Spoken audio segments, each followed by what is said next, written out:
All right, 7-step problem solving. What we're going to do today is there's a certain way we want you to solve problems. Now, you'll be asking, Mr. Grochon, these problems, I can get them done in like 2 steps. Why do I have to do all this work? It's a great question. And the reason is this, is that yes, the problems we're going to be doing right now, really easy. Okay? And in the future though, we want you having a good foundation, a great foundation, and we want you getting a habit of thinking a certain way so that later on, when you're doing a lot more difficult problems, you'll be able to do them very easily and it'll come to you just like that instead of having to kind of struggle through stuff. So right now we're setting the foundation. So later on, things like dimensional analysis and some of the other stuff that are going to be similar to what we're doing, but that way of thinking is what we're really trying to focus in right now. So that's what we're going to focus on. So that being said, we're going to now move on to, here we go, next step.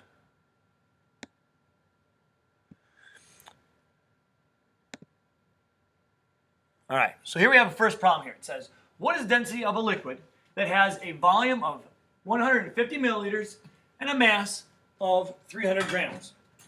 So when doing a problem, the first thing I like to have done is to figure out, okay, what exactly am I, what information actually is known here? Now, first step is, what do you know? Well, we know that we're given 150 milliliters and 300 grams.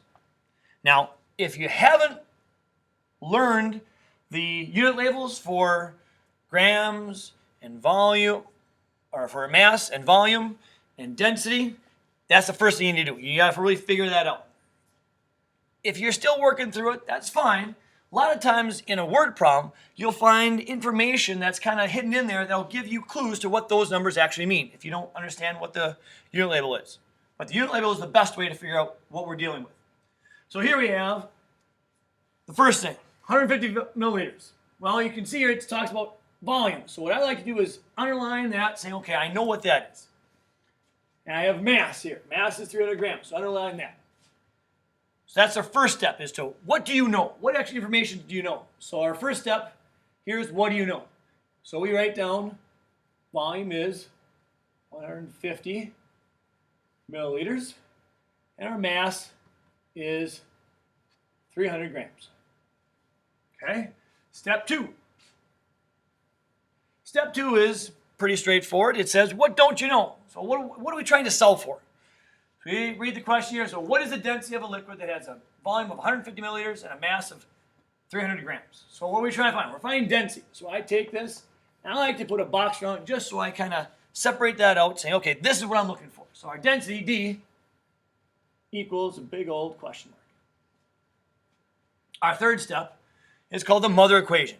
Now, in this problem, since all we've done so far is density, our mother equation is always going to start with D equals M over V. So you're going to write that down. The fourth step, now this can be skipped depending upon what we're solving for. In this case, we're solving for density here. And so this D and this D look exactly alike, so I don't have to change the algebraic equation here. So I can just leave it just like this. So I can skip number 4. Step 5, pretty straightforward. I just plug in the numbers. So I look up and I get D equals M over V. So D equals, instead of writing down M, I just go up to step number 1, write in my 300, and then, of course, use a unit label. That we'll talk about why in a little bit. And we go V. V is 150, so I write down 150 milliliters. Step 6 is to solve. So I take that and plug that in my calculator. So D equals 2. And now step 7, we're going to kind of combine these guys together. Step 6 and 7. Step 7 is the unit label. Because remember, a number by itself is just a value. It has no real meaning. So we got to give this to, what does it mean? So we got to talk about density. What's the unit label for density?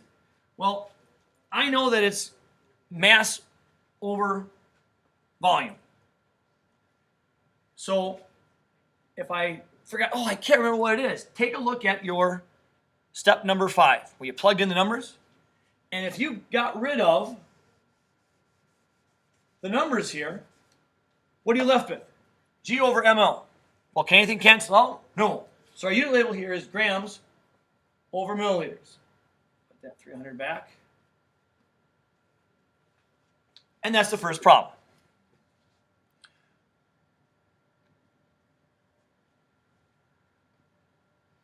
So the next one here is if a block has a density of 4 grams per milliliter and has a volume of 20 milliliters, find the block's mass. So what do we know? Well, I know that there's a 20 here and there's 4 grams per milliliters here. So what does that mean? Well, I know that this is density now, so I underline that. 20 milliliters is volume. Okay, so I write down step 1. Volume is 20 milliliters. Density is 4 grams per milliliter. We're trying to find out what our mass is. So step 2 is we're trying to solve for mass. So M equals. Now you'll notice for these density problems, there's only 3 variables. So V, D, and M. So you're trying to figure out one question mark. In this case, we're trying to find out what the mass is. And you're just going to plug in the 2 other numbers. Step 3 is the mother equation.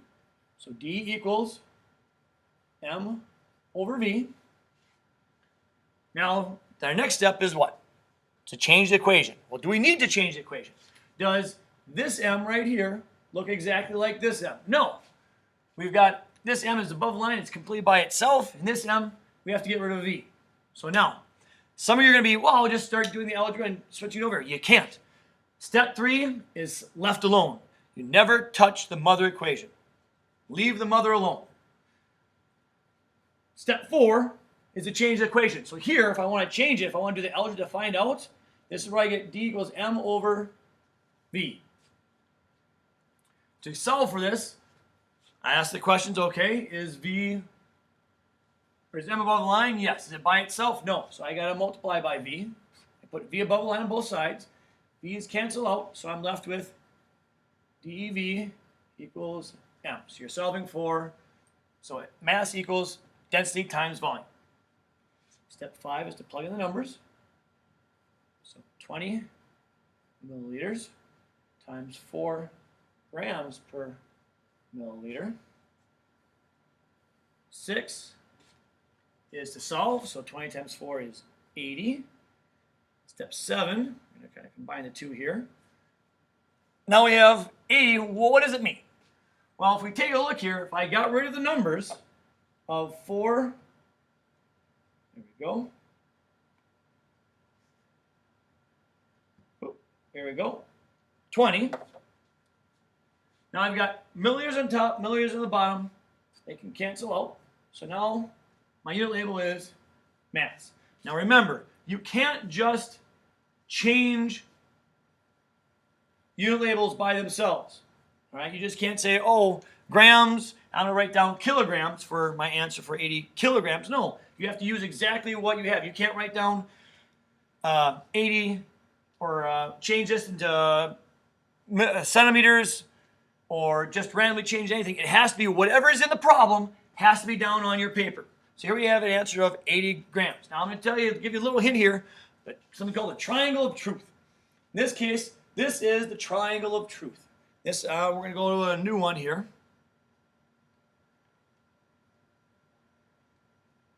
In the triangle of truth, what happens is this. Triangle of truth is, and so if I'm ever going to solve for something, I can't remember the algebra. If I remember this, now this does not replace the mother equation, but it helps me with my algebra. So if I want to cover it up, and I'm solving for D, I just cover up the D, and voila, now I get M over V. On the other hand, like in this last problem, I'm solving for mass. If I want to get, I cover up the mass, and now I get D times V, which is just like step number 4 over here. And that's how these equations are done. Now, remember, I know it's a lot more work than you want, but there's a reason for it. So, with that in mind, have a good day. Maybe.